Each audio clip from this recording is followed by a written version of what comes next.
Hey guys, this is my YouTube channel. Welcome back. Before we start, make sure you click on the subscribe button. Let's start. दोस्तों जो कल की जो एक सनसनी और बिल्कुल ताज़ा जो फ्रेश जो न्यूज़ है वो है महाराष्ट्र विद्यार्थियों के लिए और बाकी भी स्टूडेंट्स हैं उनके लिए कि महाराष्ट्र 10th एसएससी का जो रिज़ल्ट है वो कल डिक्लेयर हो चुका है। और जो कल जो एस्टरडे जो सबसे ज़्यादा मोस्ट सर्चेज जो एक प्रकार से टेक जो था वो था महाराष्ट्र 10th एसएससी रिजल्ट्स ही था। ये जो मैंने इन्वर्टेड कॉमा में बोला ये ही था। तो दोस्तों मैं आज आपको बताने वाला हूँ 10th जो एसएससी का जो रिज़ल्ट है उससे संबंधित आपके वहाँ पर जो भी डिटेल है, जो भी कंप्लीट इन्फॉर्मेशन है, रिवोल्यूशन, रीचेकिंग, रिटोटलिंग, आप कॉपी कैसे मंगवाए, 10th की मार्क्स बढ़ने के चांसेस हैं या नहीं है, कब घटते हैं कब नहीं घटते हैं, ये डिपेंड करता है आपके marks algorithm.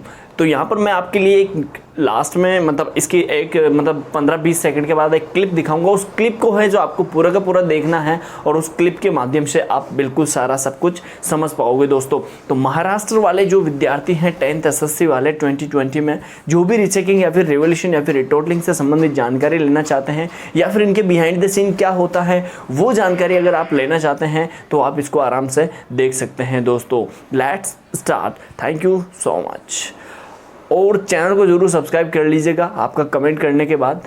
Hey guys, this is my YouTube channel, welcome back. Before we start मैं चला हूँ कि रीचेकिंग और जो रिवोल्यूशन और जो रिटोटलिंग होती है या फिर आप जैसे बोर्ड से कॉपीज़ मंगवाते हो तो उसमें है जो क्या क्या प्रोसेस होती है, किस में मार्क्स है जो बढ़ने के चांसेस रहते हैं, रिवोल्यूशन में मार्क्स बढ़ने के चांस रहते हैं या फिर रिटोटलिंग में रहते हैं, या फिर आप कॉपी मंगवाते हो जिसमें है आपको मार्क्स बढ़ने के चांसेस रहते हैं, और इसकी जो प्रोसेस होती है बोर्ड के द्वारा वो कितने दिन लग जाते हैं, और इसका जो रिज़ल्ट आता है वो कब आता है, और किस ट्रिक से या फिर अपने को रेवोल्यूशन या फिर रीचेकिंग का जब अपन फॉर्म भरते हैं तो तब अपने को किन 3 चीज़ों का ध्यान रखना होता है। ये सारी की सारी डिटेल्स मैं आपको इस वीडियो के माध्यम से बताने वाला हूँ दोस्तों। सबसे पहले तो अगर आप ऐसी अपडेट्स पाने के लिए या फिर आप ऐसे अपडेट्स में इंटरेस्टेड हो तो चैनल को ज़रूर सब्सक्राइब कीजिएगा। और अगर आपका कोई प्रॉब्लम है रिवोल्यूशन या फिर रीचेकिंग से संबंधित, चाहे कोई सा भी बोर्ड हो ऑल इंडिया में, चाहे वो आरबीएसई हो, सीबीएसई हो, बीएसईएच हो, ठीक है, कोई सा भी हो, हिमाचल प्रदेश बोर्ड हो, महाराष्ट्र बोर्ड हो, बिहार बोर्ड हो, यूपी बोर्ड हो, एमपी बोर्ड हो, एनी ए टू जेड कोई सा भी बोर्ड हो, आपको रिवोल्यूशन या फिर रीचेकिंग में प्रॉब्लम है तो आप हैं जो सब्सक्राइब बटन दबा के उसके बाद नीचे कमेंट बॉक्स में आप अपनी प्रॉब्लम शेयर कर सकते हैं। और विद इन 15 मिनट्स के अंदर, आपको 15 मिनट के अंदर ही हमारी जो टीम है वो आपको है जो रिप्लाई दे देगी दोस्तों। वो भी एकदम अच्छी वाली सलाह आपको देगी, बिल्कुल अच्छे से सजेस्ट करेगी आपको। तो यहाँ पर सबसे पहले बात आती है कि रिवोल्यूशन क्या होता है। रिवोल्यूशन का मतलब वो होता है जैसे कि आपकी कॉपी में है कोई क्वेश्चन जो है कोई छूट गया है, जैसे आपने रिवोल्यूशन का फॉर्म के लिए अप्लाई किया, ठीक है, बोर्ड ने सभी की इसकी अलग अलग फीस डिवाइड कर रखी है अलग अलग राज्यों के अनुसार। तो यहाँ पर जैसा रिवोल्यूशन की अगर बात करें तो रिवोल्यूशन में जैसे अगर आपका कोई मार्क्स है वो जैसे मतलब कोई क्वेश्चन है वो छूट गया है, उसमें मार्क्स नहीं जोड़े गए हैं तो उसमें है जो मार्क्स दिया जाएगा। मतलब आप हैं जो स्पेसिफाइड करके आपका जो क्वेश्चन नंबर है, जैसे कि आपको क्वेश्चन नंबर 3 या फिर क्वेश्चन नंबर 1 आपको चेक करवाना है तो वो उसके अकॉर्डिंग ही आपका है जो रिवोल्यूशन का फॉर्म फिल किया जाता है, और उसके अकॉर्डिंग आपकी जो रिवोल्यूशन की जो फॉर्म होती है उसकी प्रोसेस आपकी कॉपी में अप्लाई होती है। जैसे कि आपने क्वेश्चन नंबर 18 रिचेक करने के लिए रिवोल्यूशन करवाने के लिए दिया तो आपका क्वेश्चन नंबर 18 ही केवल चेक होगा। अलग अलग क्वेश्चंस के हिसाब से इसकी अलग अलग फीस डिवाइड होती है दोस्तों, ठीक है। इससे संबंधित कमेंट हो तो आप नीचे कर दीजिएगा सब्सक्राइब बटन दबा के। उसके बाद बात आती है रीचेकिंग की। रीचेकिंग में आपकी कॉपी में वो होता है कि जैसे मान लो आपकी कॉपी है जो उसमें पूरी की पूरी दोबारा रीचेक होगी। जैसे कि आपको कोई क्वेश्चन आपका है या फिर कोई आंसर जो आपका आंसर सीट में है वो अगर आपका है वहाँ पर चेक हो रहा है लेकिन मार्क्स नहीं दिए गए हैं, या फिर है जो कोई क्वेश्चन चेक ही नहीं हो रहा है, ठीक है, तो वो सारी की सारी जो डिटेल्स होती है रीचेक, मतलब उसको दोबारा पुनः चेक किया जाता है आपकी कॉपी को दोस्तों। ये होती है रीचेकिंग। अब यहाँ पर बात आती है रिटोटलिंग। रिटोटलिंग में क्या होता है, रिटोटलिंग में ये होता है जब आप रिटोटलिंग का फॉर्म भरते हो तो वहाँ पर आपको है जो जो आपके मार्क्स जो पहले से ऑलरेडी दिए गए हैं उनको है जो रिटोटल किया जाता है, दोबारा उनको गिना जाता है केवल। ये रिटोटलिंग होता है, एक प्रकार से आपके मार्क्स की दोबारा जो गणना होती है वो रिटोटलिंग होता है। उसके बाद है जो बात आ जाती है जैसे कि आपकी कॉपी आपको मंगवानी है, ठीक है, तो उसके लिए भी है जो आप अपनी कॉपी को घर पे मंगवा सकते हो आराम से, या फिर आप ऑनलाइन उसे देख सकते हो अपने मोबाइल फ़ोन पे ही। तो उसमें है जो आप फिर हैं जो उसमें के माध्यम से थोड़ा क्लेम कर सकते हो आपकी भाई ये क्वेश्चन एकदम एग्जैक्टली राइट है। जब आप अपनी कॉपी मंगवाओगे तो उनके ऊपर है जो थोड़ा सा डिप्रेशन आ जाता है, क्योंकि अगर वहाँ पर लड़के का अगर है जो क्वेश्चन सही रहता है, आंसर सही रहता है, तो वहाँ पर उसके पास एक प्रूफ हो जाता है कि मुझे है जो वाकई में गलत आंसर दिया गया है। लेकिन जो रिवोल्यूशन, रिचेकिंग और रिटोटलिंग है, इन सबसे ज़्यादा जो फीस लगती है वो कॉपी जेरोक्स मंगवाने में लगती है दोस्तों। अब आपको मैं लेकर आता हूँ कि मार्क्स किस में बढ़ने के चांसेस रहते हैं। मार्क्स बढ़ने का जो मैटर है वो मार्क्स इसी के तय या फिर इसी के अंडर में बढ़ते हैं। अगर आपको अपनी कॉपी में प्रॉब्लम है, सबसे पहली बात तो प्रॉब्लम होना चाहिए कि आपके मार्क्स नहीं बढ़े, ठीक है। उसके बाद है जो आपको उस सब्जेक्ट में कॉन्फिडेंस होना चाहिए कि आपको है जो उस सब्जेक्ट में जो है कॉन्फिडेंस है या नहीं, या फिर जो आपका जो आंसर था वो आंसर सीट जो थी आपकी वो कैसे थी दोस्तों, इससे संबंधित है ये।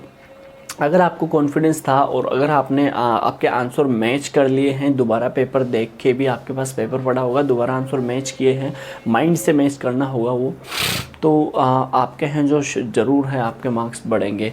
और मार्क्स घटने के चांसेस ज़्यादा रहते हैं या फिर बढ़ने के चांसेस ज़्यादा रहते हैं, ये भी चीज़ मैं आपको बता दूं। तो यहाँ पर मार्क्स जो हैं वो लगभग दोनों ही 50-50 डिपेंड करता है। आपके मार्क्स बढ़ भी सकते हैं या फिर है इंक्रीज़ भी हो सकते हैं या फिर डिक्रीज़ भी हो सकते हैं, डिपेंडेड ऑन योर राइटिंग या फिर depended on your writing skill और योर आंसर सीट। ये डिपेंड करता है आपकी उत्तर पुस्तिका जो है और उसके बाद जो आपकी लिखावट शैली है उसके ऊपर दोस्तों। अगर आपकी लिखावट ख़राब है और एग्जामिनर जो चेक करने वाला है उसके समझ में ही नहीं आ रही, हालांकि आपका क्वेश्चन आपके रिकॉर्डिंग आपके राइटिंग के अनुसार सही है, लेकिन अगर उसको कुछ समझ में ही नहीं आ रहा है तो वो किस में नंबर देगा। अभी आपको मान लो मैं कुछ लिख के दे दूँ, ठीक है, और आपको वो क्वेश्चन 5 नंबर का है या फिर 7 नंबर का है, और फिर मेरी राइटिंग मेरे खुद के समझ में आ रही है, ठीक है। कुछ स्टूडेंट तो ऐसे होते हैं जिनकी राइटिंग खुद के भी समझ में नहीं आती, ठीक है। अब मेरी राइटिंग लेकिन मेरे को समझ में आ रही है, मैं ये वाली सिचुएशन दे रहा हूँ आपको। अब आपको है जो वो राइटिंग समझ में नहीं आ रही है और मेरा जो आंसर है वो मेरे अकॉर्डिंग बिल्कुल सही है, मैं उसको सुना भी सकता हूँ आपको बोलकर, लेकिन वहाँ बोर्ड में बोलकर सुनाने की तो कोई मतलब ये एबिलिटी चेक की नहीं जाती। तो वहाँ पर अगर उसके कुछ समझ में ही नहीं आएगा या फिर आपको मेरी राइटिंग बिल्कुल समझ में नहीं आएगी तो आप उसमें नंबर दोगे किस में, ठीक है। और एक बात आती है कि नंबर है जो अगर कोई बच्चा है जैसे कि उसको है जो उसकी पूरी की पूरी कॉपी है जो ब्लैंक है, खाली है, उसने कुछ कोई से भी क्वेश्चंस का आंसर नहीं लिखा है, तो अगर बोर्ड उसको पास करना भी चाहे तो किस हिसाब से वो पास करेगा उसको, आप थोड़ा सोचिएगा इस बारे में। अगर आपने है जो क्वेश्चन नंबर फर्स्ट है, क्वेश्चन पैसेज है इंग्लिश में फर्स्ट 7-8 नंबर का जो आता है, उसमें अगर आपने किसी का आंसर ही नहीं दिया है तो उसमें मार्क्स आपके आएंगे कहाँ। और लेकिन अगर आप उसमें ट्राइंग टू आंसर कर रहे हो, आप कोशिश कर रहे हो आंसर देने की और कुछ किया है आपने, तो वहाँ पर वो 7 में से ज़्यादा आपको 1 नंबर तो ज़रूर दे सकता है दोस्तों। या फिर अगर आपने अच्छे से क्वेश्चन किया है तो 7 में से 7 भी आएगा। लेकिन जो क्वेश्चन नंबर फर्स्ट में जो विच मीन्स वाले जो सिमिलर वर्ड जो अपोजिट वर्ड आते हैं, तो वहाँ पर हैं जो सारे के सारे स्टूडेंट्स हैं वो कंफ्यूज हो जाते हैं। तो उसके बाद हमारी बात आ जाती है इसकी फ़ीस को लेकर। तो फीस जो है इसकी अलग अलग राज्यों में है, जो अलग अलग डिपार्टमेंट में अलग अलग रिवोल्यूशन, रीचेकिंग, रिटोटलिंग और उसके बाद जो है फोटोकॉपी, अलग अलग चार्जेस इसके लिए जाते हैं। और जो रिवोल्यूशन और रीचेकिंग की जो फॉर्म होते हैं, ये जैसे ही कोई सा भी बोर्ड हो ऑल इंडिया में, जैसे ही आपका रिजल्ट आता है उसी के या तो उस दिन से फिल होने लग जाते हैं या फिर उसके अगले दिन से ही फिल होने लग जाते हैं। और जबकि आरबीएससी का क्या है, आरबीएससी ने अभी जो साइंस के वाला था उनका ये क्या है, रिज़ल्ट आने के 10 दिन बाद तक है जो इसको फॉर्म फिल किया जाता है, ठीक है। आरबीएससी ने क्या किया इस बार है जो केवल 7 दिन किए ड्यूरिंग ये लॉकडाउन है कोविड-19 के रीजन से, इनकी वजह से। तो यहाँ पर लेकिन जो समय सीमा होती है वो 10 दिन की होती है, लेकिन अगर 10 दिन में भी आप अगर लेट हो जाते हो तो उसके बाद आपको 5 दिन और भी दिए जाते हैं, लेकिन जिनमें आपको 5 दिन में आपको लेट फीस आपको लगती है, उसमें थोड़ा सा चार्जेस आपको ज़्यादा लगता है दोस्तों। अब इसके बाद बात आ जाती है हमारे कि रिवोल्यूशन और रीचेकिंग करवाना बेस्ट रहेगा या फिर नहीं, तो ये डिपेंड करता है आपकी आंसर शीट, ये जो कि मैं आपको पहले बता चुका हूँ दोस्तों। अगर हमारी इन्फॉर्मेशन आपको अच्छी लगी और कुछ ऐसी ही इन्फॉर्मेशन आपको चाहिए तो आप हमारे चैनल को सब्सक्राइब करके बिल्कुल अपडेट रह सकते हैं, या फिर आपके कोई से भी यूनिवर्सिटी कोई सा भी बोर्ड हो XYZ, अगर आपको उसमें है जो इन्फॉर्मेशन चाहिए या फिर आपकी प्रॉब्लम है तो हम हैं जो, आप नीचे चैनल सब्सक्राइब कीजिएगा, उसके बाद कमेंट कीजिएगा, क्योंकि जो रिसेंट कमेंट्स होते हैं तो वहाँ पर हम रिसेंट सब्सक्राइबर भी देखते हैं, हाल ही में जिसने कमेंट किया और हाल ही में जिसने सब्सक्राइब किया, उसके बाद हैं जो हमारे जो प्रोसेस होते हैं वो अंडर रिव्यू में, आपके जो आपका जो कमेंट रहेगा वो अंडर रिव्यू में रहेगा 7 मिनट के लिए। 7 मिनट के अंदर अंदर है जो आपका लगभग विदिन 15 मिनट के अंदर अंदर आपका आंसर है जो फिर आपका हमारा जो सजेशन है हमारी पूरी जस्ट इंग्लिश टीम का वो आपके सामने होगा दोस्तों। तो ज़रूर दबाइएगा subscribe button. Thank you so much. अगर आप दोबारा मुझे देखना चाहते हो तो ज़रूर दबाइएगा subscribe button. Thank you so much.